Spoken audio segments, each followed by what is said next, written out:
Hi. Today I thought we would do something a little strange. We're going to represent x as an infinite nest of square roots. And for this, we're going to let x be greater than or equal to 1. I suspect this is also true for x greater than or equal to 0, but that's going to require a deeper analysis. So I'm going to skip that for today, and we're just going to go with x greater than or equal to 1. And I claim that x equals the square root of 1 plus x minus 1 times the square root of 1 plus x times the square root of 1 plus x plus 1 times the square root of 1 plus x plus 2 times the square root of 1 plus ... forever. Well, since we're going forever here, that usually means we should set up a sequence. So in that regard, we're going to let a sub n of x equal the square root of 1 plus x minus 1, square root of 1 plus x, square root of 1 plus ... right here, plus x plus n minus 1 times the square root of 1 plus x plus n times x plus n plus 2. This is our terminating root here of our a sub n's. And this is the only root that does not follow this pattern here. So bear that in mind. Now we're going to have this for all n greater than or equal to 0, and of course n being an integer. Well, it's pretty clear that a sub n of x is greater than or equal to 0 for all x greater than or equal to 1. There's no problem with negative roots or anything in that area. And also true, obviously, for n greater than or equal to 0. Okay. In order to prove our claim, we're going to use induction. And as our base case, we're going to let n equal 0. Plugging n equals 0 into our a sub n formula, we get a sub 0 of x equals the square root of 1 plus x minus 1 times the square root of 1 plus x times x plus 2. Well, this equals the square root of 1 plus x minus 1 times the square root of x plus 1 quantity squared. Yeah. Bring all this together, that's simply x plus 1 squared. Well, now we have the square root of something squared, of something that's positive and squared. So we won't need absolute value signs, so this is simply the square root of 1 plus x minus 1, x plus 1. A difference of two squares. This equals the square root of 1 plus x squared minus 1, which is the square root of x squared, which is simply x, since x is already positive. So the base case is true. Our a0 of x equals x. Okay, our inductive hypothesis now. So let's let a sub k of x equal x for some k greater than or equal to 0.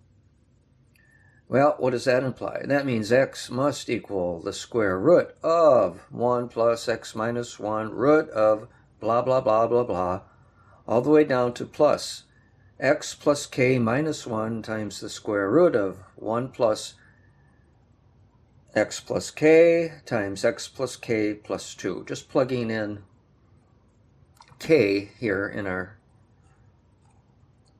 for our a sub n's.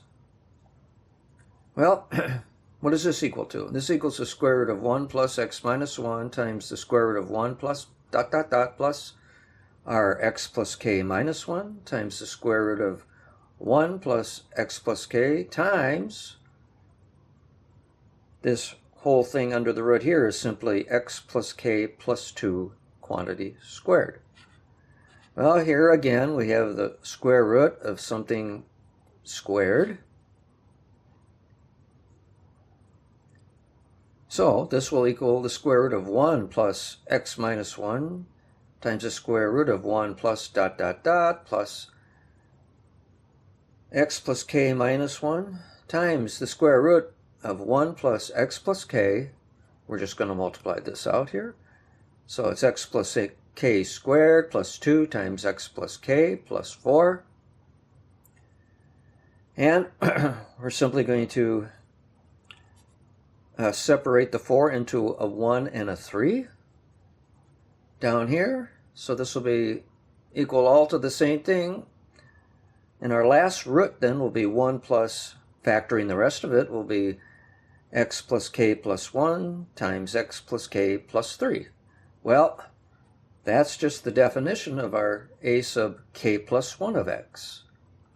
So in other words, we have, assuming a k of x equals x, we've come to the conclusion that x equals a k plus 1 of x also.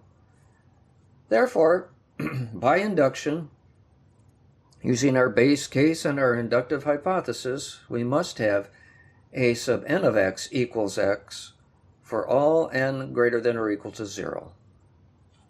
Now, since a n of x is independent of n, notice there's no n here. Each a n of x is simply x. So the sequence of a n of x is a constant sequence. It's just like having 1, 1, 1, 1 forever. Only in this case we have x, x, x, x forever. Well, clearly, since our a sub n's are all positive, and since it's a constant sequence, we have a sequence that is absolutely convergent, and it's also uniformly convergent for x greater than or equal to 1. So we can then say that x equals the limit as n approaches infinity of our a n of x. Since this is true for every n, it's also true as n goes to infinity. And a nice particular result of this is Ramanujan's problem, where plugging in x equals 3, we have 3 equals the square root of 1 plus 2 times the square root of 1 plus 3 times the square root of 1 plus 4 times the square root of 1 plus dot dot dot. I hope you enjoyed this video. It was very fun to make it. If you liked it, think about giving it a like. Thank you very much.